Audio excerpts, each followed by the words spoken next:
Devenir une femme autrement. Aujourd'hui, le cancer du col de l'utérus est l'un des seuls à pouvoir être évité grâce à un vaccin. C'est la raison pour laquelle Aesio Mutuelle se mobilise pour son dépistage et pour la vaccination contre les papillomavirus. À travers ces 3 épisodes, le podcast Devenir une femme autrement vous propose de découvrir le témoignage de Sabrina Nani, comédienne qui, à l'âge de 40 ans, et alors qu'elle rêvait de devenir mère, apprend qu'elle est atteinte d'un cancer du col de l'utérus. Elle a décidé de mettre son histoire en scène dans un spectacle intitulé Ex Utero et de s'engager contre cette maladie qui touche près de 3000 femmes en France chaque année. Les questions de maternité, de féminité et de résilience sont au cœur de ce podcast proposé par Aesio Mutuelle.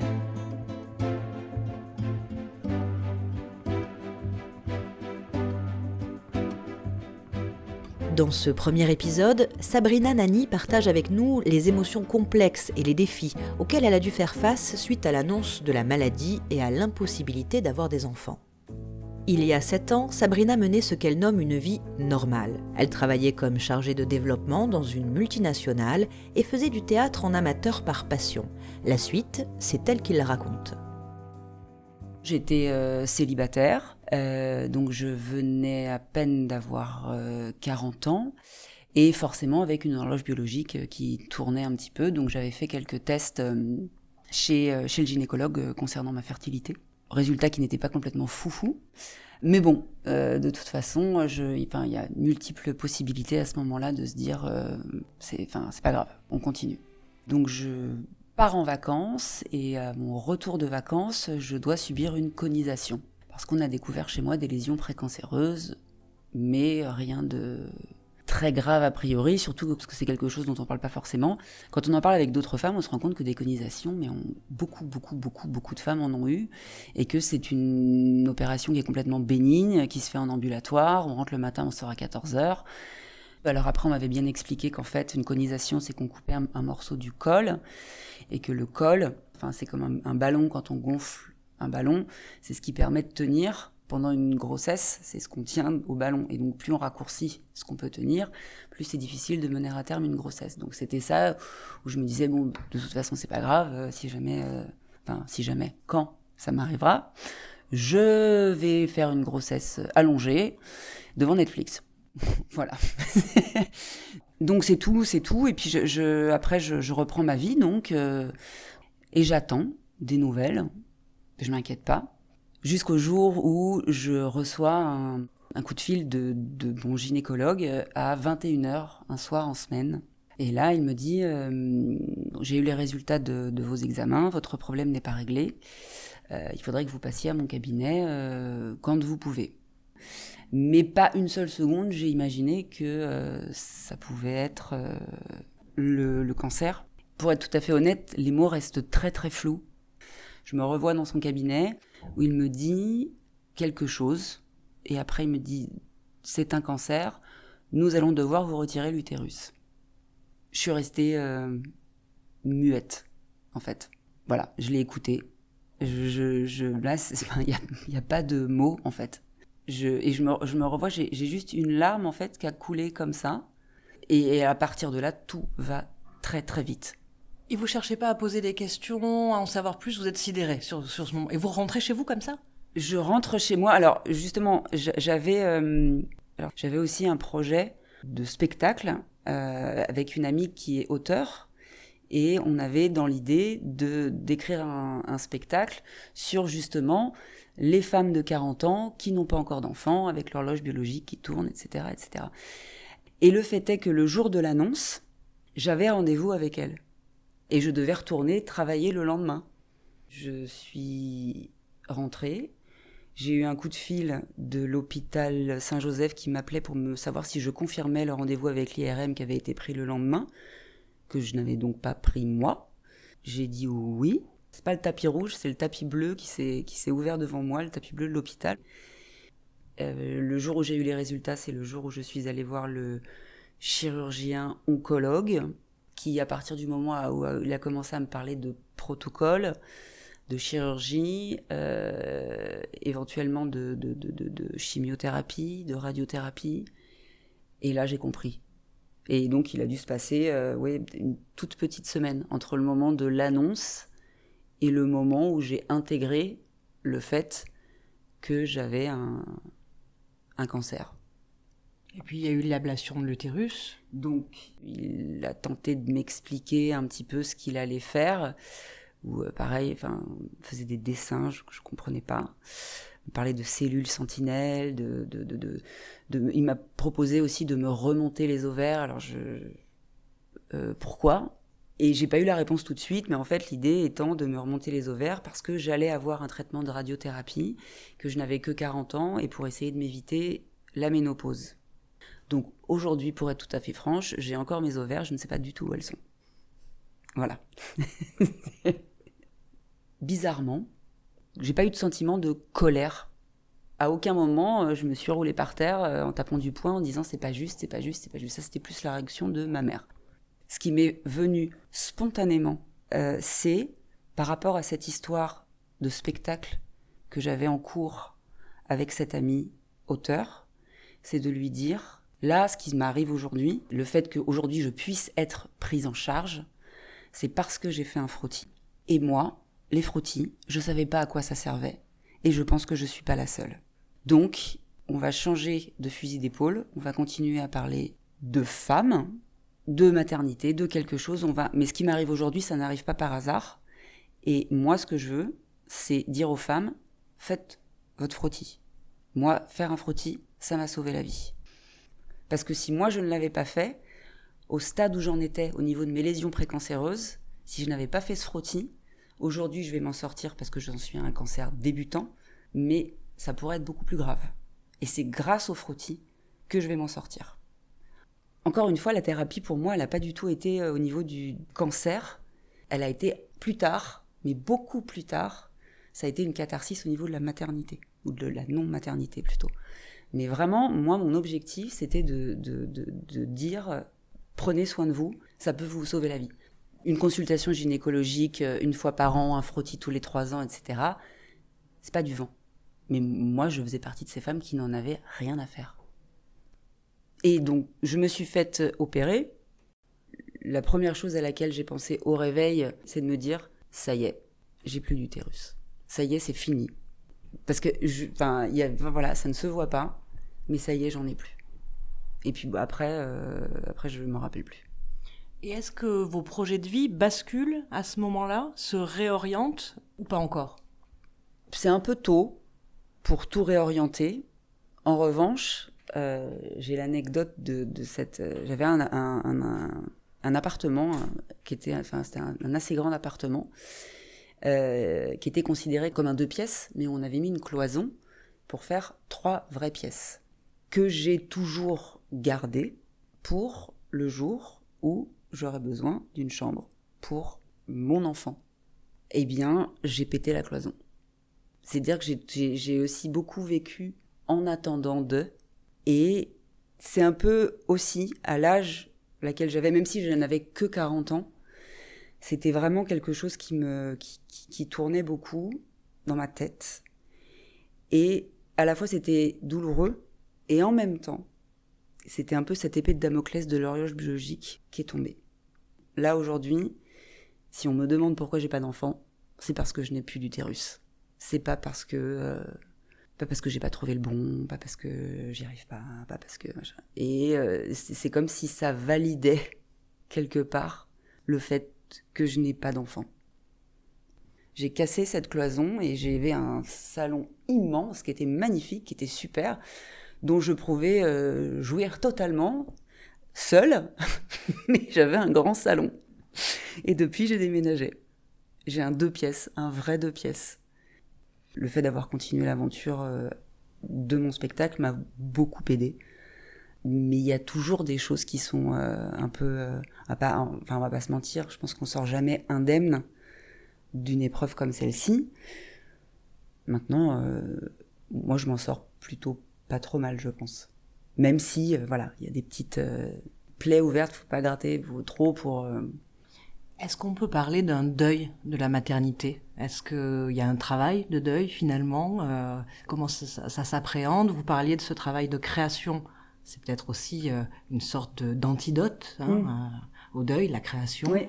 Oui, parce que alors encore une fois, le spectacle, je l'ai fait dans une dynamique de prévention, mais comme il s'agissait de parler de maternité en parallèle, le travail, mais c'est pas vraiment un travail de thérapie, mais dans une première version de mon spectacle, en fait, il y avait une image où j'avais en ombre chinoise, en fait, un ventre qui poussait en ombre chinoise, et que en fait, je lâchais et que je laissais partir. Là, en répétition et même quasiment systématiquement, c'était voilà, jusqu'au moment où ça devient quelque chose qu'on fait pour le public et mais au début c'était alors là pour le coup c'était très très très cathartique et puis très symbolique, et c'est moi qui voulais cette image en plus. Enfin, je me suis vraiment mis devant le fait accompli. J'ai pas fait semblant j'ai pas fait semblant. Vous n'êtes pas épargnée. Je me suis pas épargnée. Après, je sais à quel endroit il faut que je m'épargne. Aujourd'hui, j'ai pas de problème avec les enfants des autres. J'aime les enfants. Il n'y a pas de souci. En revanche, j'ai encore du mal avec les nouveau-nés. Voilà. Parce que pour moi, la maternité et la grossesse, pour moi, c'est quelque chose qui est assez... Enfin, pour moi, ça relève... C'est mystique, en fait, de faire pousser un être vivant à l'intérieur de soi. J'ai toujours trouvé ça mystique. J'ai toujours été fascinée par les femmes enceintes. J'ai jamais touché spontanément une femme enceinte, son ventre, parce que je trouve que c'est tellement précieux. Enfin, c'est tellement... mais sentir quelqu'un bouger à l'intérieur de soi... Enfin, vraiment, il y avait quelque chose, pour moi, qui... Enfin, de me retirer l'utérus, c'était de me retirer ça. Enfin, moi, je voulais être enceinte. Alors après, on peut aussi parler de l'adoption, contre lequel je n'ai absolument rien. Enfin, c'est pas j'ai pas fait ces démarches-là. De voir une femme enceinte dans la rue, ça va pas me traumatiser pendant 3 heures, mais ça ne me laissera jamais indifférente. Jamais. Jamais. Et pour autant, vous n'avez pas eu envie ou besoin de faire une sorte de transfert sur certains enfants de votre famille ou d'avoir recours à l'adoption ou à l'accueil d'un enfant. Enfin, cette redéfinition de la maternité, elle n'est pas passée par une autre forme. Vous en avez juste fait le deuil. En faisant le deuil de la maternité, en fait, c'était pour moi aussi faire le deuil de la grossesse. Après, à la fin donc, des traitements, de tout ça, j'arrive à 42 ans.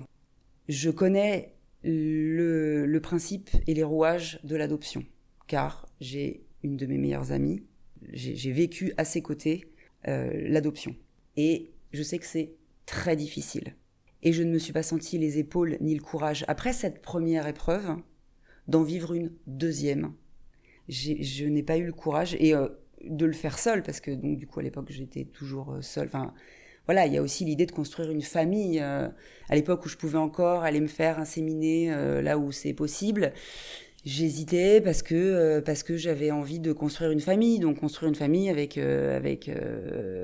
sur mon mode hétérosexuel, avec un papa, une maman et un enfant. Et pas une famille, je me sentais pas les épaules d'être une famille à moi toute seule. Donc non, je n'ai pas eu recours à l'adoption.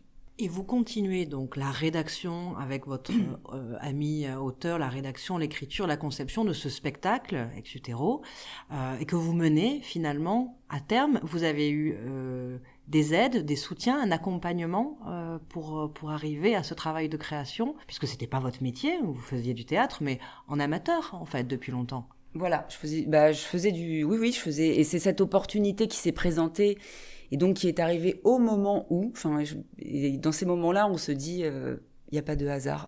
Je me suis accrochée à ce projet. Tout ce que je faisais en dehors de me faire soigner, c'était du théâtre. Pendant mon congé maladie, ma reconstruction, c'était ça. C'est ce qui m'a vraiment fait tenir sur la longueur. Et même une fois que... sur la longueur, oui, parce que 6 ans après, il est encore et plus que jamais d'actualité, ce spectacle. Et c'est vraiment a posteriori, mais vraiment dans le cadre de mes recherches, c'est vraiment pour vous dire comme quoi j'étais détachée au niveau médical. C'est dans mes recherches pour écrire le spectacle que je me suis intéressée au cancer du col de l'utérus, aux femmes qui ont... Et c'est à cette occasion-là que je découvrais que 40% des femmes ne voulaient pas faire de frottis pour des raisons diverses et variées. Donc c'est presque une femme sur 2. Et donc là, je me suis dit, ok, donc vraiment ce que je suis en train de faire, ça a du sens. Et que j'ai découvert donc ce côté évitable, non seulement grâce au frottis, mais aussi parce que c'était lié à un virus qui s'appelle le papillomavirus, qu'il y avait un vaccin qui permettait d'éviter le papillomavirus, et que donc, s'il y a un vaccin qui permet d'éviter le papillomavirus, il y a un vaccin qui permet d'éviter le cancer. Ce qui m'a paru complètement effarant, que je l'apprenne après, et qu'on n'en parle pas plus, surtout. Enfin, j'ai trouvé ça complètement dingue. Donc vraiment, j'étais toujours dans cette démarche créative. C'était mêler l'utile à l'artistique, en fait. Parce que des messages passent quand même plus facilement, je pense, je sais pas, quand on va voir un spectacle, quand on lit un bouquin, ou que dans les brochures un petit peu tristounes qu'on peut trouver sur les tables dans les salles d'attente chez les gynécologues. Et votre spectacle, donc, a trouvé de l'écho chez Aesio Mutuel, qui a décidé de vous accompagner. Comment s'est passée cette rencontre ? Ça s'est passé en 2 temps, en fait, avec un intermédiaire. À l'issue de mon congé maternité. Lapsus. À l'issue de mon congé maladie, je suis retournée travailler en mars. En mai, j'ai dit, je crois que ça va pas être possible. En août, je quittais ma société. En novembre, j'étais sur scène. Je me suis dit, cet argent que je vais gagner, je vais le donner à une association. Là, pour le coup, c'était donner du sens concrètement. J'ai cherché les associations qui concernent ce type de cancer, parce que j'ai hésité, le cancer d'une manière générale, ou le cancer plutôt gynéco, puis je me suis dit, tant qu'à faire, autant que ce soit gynéco. Je vous prie de croire que c'est pas facile, qu'il y en a pas beaucoup, qu'effectivement, on n'en parle pas beaucoup. Et donc j'envoie un mail en disant, voilà, j'ai ce projet, est-ce que ça vous intéresse ? Et je reçois tout de suite une réponse, mais bien sûr, appelons-nous. Et alors là, j'ai la présidente de l'association qui me dit, mais merci, mais quel courage, voilà, j'étais un peu effarée du mot courage, du mot que j'ai compris après. Je m'associe à l'association donc Imagine, qui est l'initiative des malades atteints de cancer gynécologique. Et Imagine a un partenariat avec Aesio. L'autre projet concernant Ex-Utéro, c'était de l'emmener au Festival d'Avignon. Et aller au Festival d'Avignon, ça demande beaucoup d'argent. Et donc, j'ai eu l'idée, donc en cherchant des partenariats, des mécénats, j'ai refait une campagne de financement participatif. Je me suis dit, pourquoi est-ce que je ne demanderais pas à Aesio, puisqu'ils ont bien aimé mon projet, de m'aider, de contribuer à cette expérience avignonnaise. Et donc, j'ai eu une réponse positive pour le Festival d'Avignon. Et le fait est que le projet a plu d'une manière plus générale. Et ils m'ont proposé également un partenariat au niveau national, de sorte à faire de la prévention d'une manière différente sur les différents territoires que couvre Aesio en France. Et comme moi, mon objectif, au-delà de l'objectif de faire grandir un spectacle en tant que comédienne, en tant que spectacle, c'était aussi que le message passe le plus possible auprès du plus grand nombre de personnes. Forcément, cette collaboration, c'était du pain béni pour tout ce qui concerne la prévention. Donc, on est vraiment été très connectés sur ce sujet-là.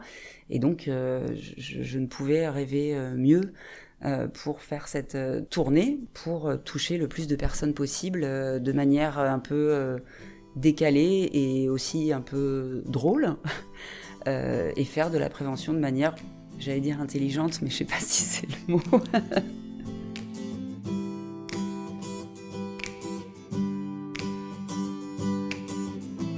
Après avoir fait le deuil de la maternité, notamment grâce à la création artistique et à son envie d'alerter les femmes, Sabrina a été confrontée à un autre aspect de la maladie, le rapport à la féminité.